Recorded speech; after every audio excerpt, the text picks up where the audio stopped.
Amis internautes, salam alaikum. Veuillez vous abonner sur votre chaîne Dakar Plus et n'oubliez pas d'activer la cloche de notification. Vous aurez des informations en temps réel ici au Sénégal et à l'extérieur. kilifa gi ñu ngi lay nuyu. maa ngi leen di fay Adjaratou maa ngi leen di fay yéen ñëpp di leen ziare. baal ma fàttali ñu tur bi. bon maa ngi tudd Lamine Kane dëkk fii ci ginnaaw Rail Sud. Lamine Kane lan la ci Matar mi nga xam ne moo daal di génn àdduna ni ki démb. Matar yaayam ak sama soxna ñoo bokk ndey ak baay. waaw daanaka sama jarbaat lay doon ci man quoi. ndax sama doom ak doomam ñoo maase. waaw d'accord gannaaw ba ñu la jàllee di la masawu waaye aussi di bokk ak yow tiis bi nga xam ne aussi moo daal ci sa kaw yan information rek nga ñu mën a jox ci li nga xam ne moo xew ni ki démb gannaaw ba coow li bare lool ci génn nga àdduna Matar. waaw information yi nag mënuñu cee am dara lu leer pour l'instant. ndax lenn mu ngi ci loxo yoon. te affaire bi comme Saint-Louis la amee. lépp mu ngi Saint-Louis. kon dañuy toog rek déglu leen ba ñu wooñu ba ñu expliquer ñu li nga xamante ni moom moo xew foofu yëpp daal mais pour l'instant nii amagul lenn loo xamante ni jóge na Saint-Louis information bu leer jëm ci ñun. honnêtement dara amaguñ ko ci quoi. d'accord naka ngeen yéegee mbir mi nga xam ne moom moo daal di xew. waaw man journée boobu dafa fekk sax man ayewuma fii. mais bi leen annoncé yëf yi. ci lañ ma woo kër ga fële fekk si doon nañ ma woo sax muy sonné rek. après ci lañ ma fekk kër ga fëgg ma expliqué ma ko quoi. léegi instant boobu ni ma jógee nag sama bopp bi di métti xam nga am na nooy gëddee jóg rek day jàpp sa bopp léegi sama taaw bu góor bi ànd ak nijaayu Pape Matar. ak beneen cousin am ñu ànd dem Saint-Louis ñoom ñoo demoon Saint-Louis quoi mais man jotuma dem Saint-Louis waaw. ndax bi ñu demee Saint-Louis jot nga déggante ak ñoom wala.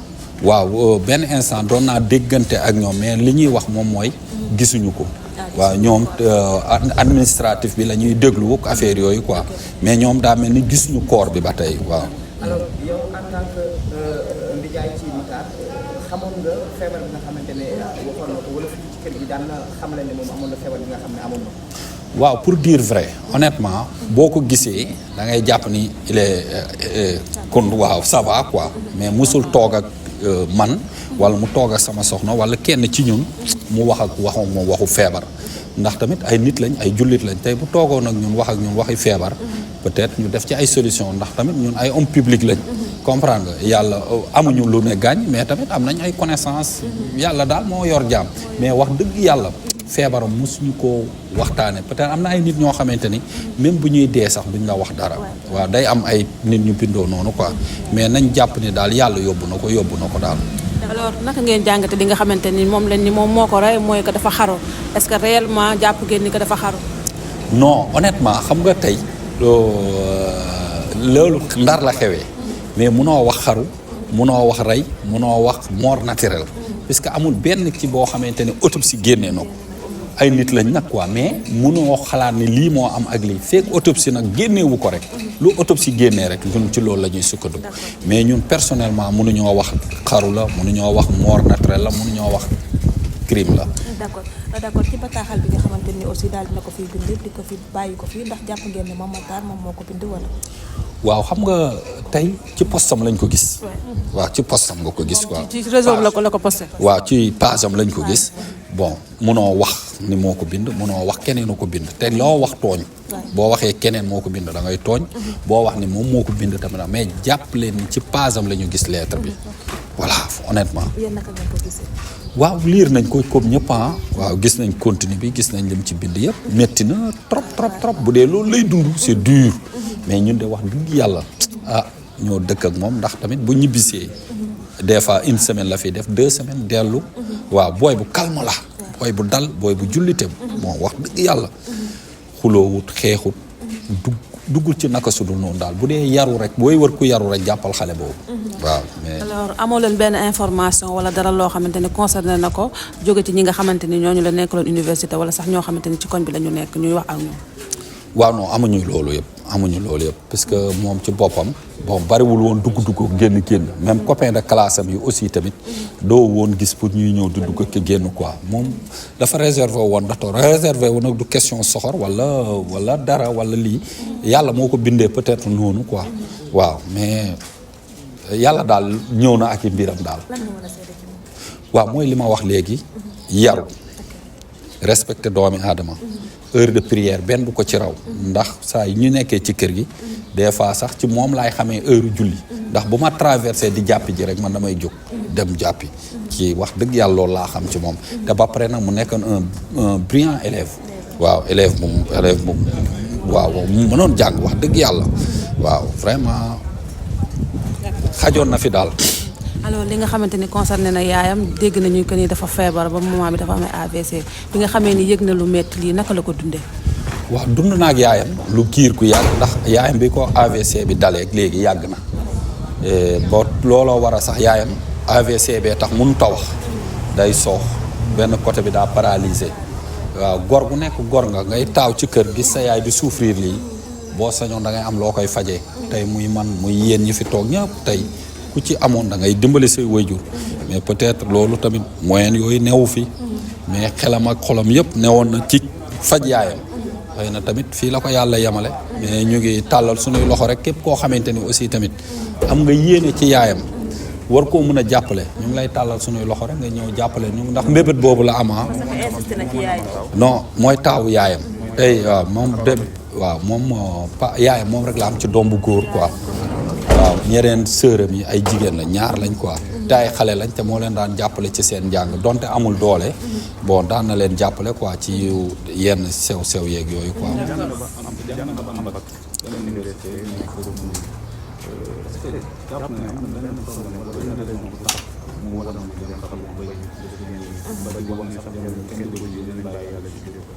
waaw xam nga baatu xaru buñ ko àndee rek dañuy dëggal mais ñeme woo wax baatu xaru ñeme woo wax baatu crime ñeme woo wax baatu naturel comprendre nga nañu jàpp ne texte bi gis nañ ko ci page am page su nit na boo fa gisee dara da ngay naan kookoo ko fa def rek ndax tey man sama page nit keneen ku fa dugal danañu naan maa ko ci dugal kon daal nañu jàpp ni daal loolu lañ gis ci page bi mais feebaru xel wax dëgg yàlla gisuma ko ci moom manifesté wul aussi tamit maladie gisu ci moom bon vraiment il était en forme quand il vient ici il est en forme. alors gis nga moom benn doom bu góor la rek si yaayam situation bi dina xaw a compliqué dina xaw a metti surtout ci côté yaayam ana ban conseil nga ko jox wala sax bu fekkee da nga koy maanaam masaw wala lan ngay wax yaayam da waaw xam nga yaayam dina dégg waaye du wax mais amul lenn loo koy mën a def loo lu muñ ndax giir gi mu toog da koo muñ giiru fukki at ak lu topp nga ànd ko AVC di dem ak a ñëw yaa ngi muñ kon amaatul leneen lii nag yàlla mbiru yàlla la nit moom yàlla nit sàkkul boppam yàlla mooy sàkk doomi aadama te doomam ji dem yàlla moo ko yóbbu kon moom mi ki yàlla bàyyi tamit yàlla moo koy yor rek bu waree wér incha allahu rabbi dina wér bu neexee yàlla. d'accord tey lan ban message ngay lancé ndax bëri na ay mataar yoo xamante ni tey ñu ngi dugg dund ci biir kër gi am problème duñu am kenn ku ñu confier seen i wax wala ñuy ragal wax seen i ay wax ëllëg ak li si biir ñu dégg ko ci li nga xamante ni moo di penc bi aussi.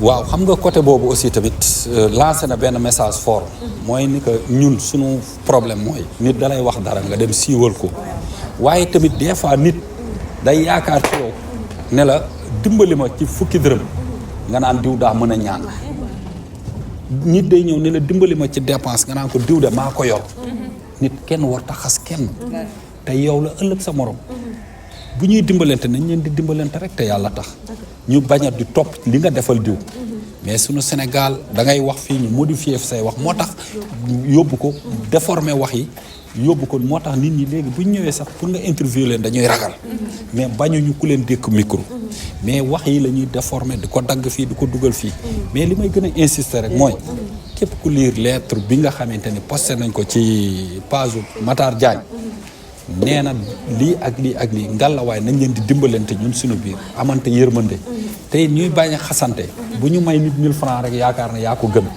non non demeewul noonu tey yow la ëllëg sa morom yàlla ñun ñëpp la fi nekkal xëy na tanante rek moo fi nekk. alors ki nga xamante ni moom moo di waajuru góoram maanaam papaam moom anamu ak naka la dundee situation bi ak tamit yan tànk la am yan taxawaay ci dégg nga xamante ne. waaw papaam xëy na sànq la fi jógee yéen bi ngeen di ñëw fekk na boobu papa ji bougé na quoi ndax papa ji n'habite pas ici dans cette maison. mu ngi à Kër Massar.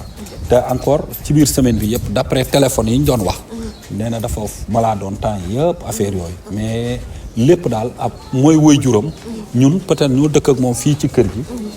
en même temps ngeen ñuy laaj ñu leen di tontu mais lépp ci waajuram lay dépendre rek aussi tamit papa mu ngi fi yaayam a ngi fi ñoom ñooy dogal ñun goro lañ ci kër gi rek comprendre nga peut-être am nañu chance nit ñi ñu mën a waxtaan ak nit ñi nii rek mais lépp ci loxo yaayam lay nekk ak loxo papaam. alors papaam gëj na ko dégg wala xamoo ci moom dara wala mi ngi doon am ak moom ay relation wala lan vu que bokkuñu kër.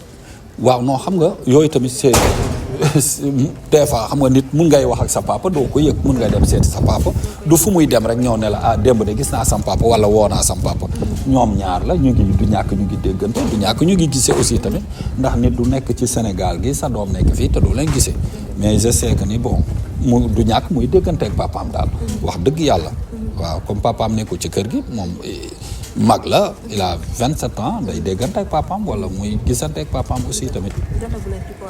non jotaguñ ci puisque loolu yëpp mu ngi dépendre fële au niveau de Saint-Louis. kon jox nañ ma numéro waa directeur kudd la xaw ma. waaw jox nañ ma numéro am waa Crous. voilà ñoom lañ ma jox numéro am mais après naa déggante ak ñoom quoi. waaw koor lépp ak mu ngi seer.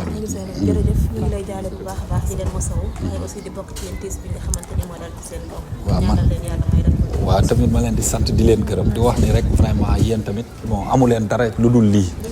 boo leen déplacé woo ñëw il faut ngeen am ay information pour yóbbu ko. mais ngalawaay aussi tamit bu leen gaa yi sikk. ci li nga xamante ni mooy tax ni duñ leen bëgg a dékk seeni micro. ndax man Bilal nii xam na ma ndax homme de média je suis un artiste comédien kon lii jaaxaluma mais aussi tamit nan lépp rafet rek quoi mais maa ngi leen di jaajëfal bu baax yéen na waa di leen jaalewaat ndax tamit ñun ñëpp a bokk ñàkk ndax élève la citoyen sénégalais la mënoon na doon dara ci réew mi ëllëg te bu boobaa tamit sénégalais lay doon kon ñun ñëpp ñoo bokk ñàkk maa ngi leen koy jaalewaat yéen tamit bu baax a baax merci beaucoup jërë ngeen jëf. Amis internautes, salam alaikum. Veuillez vous abonner sur votre chaîne Dakar Plus et n'oubliez pas d'activer la cloche de notification. Vous aurez des informations en temps réel ici au Sénégal et à l'extérieur.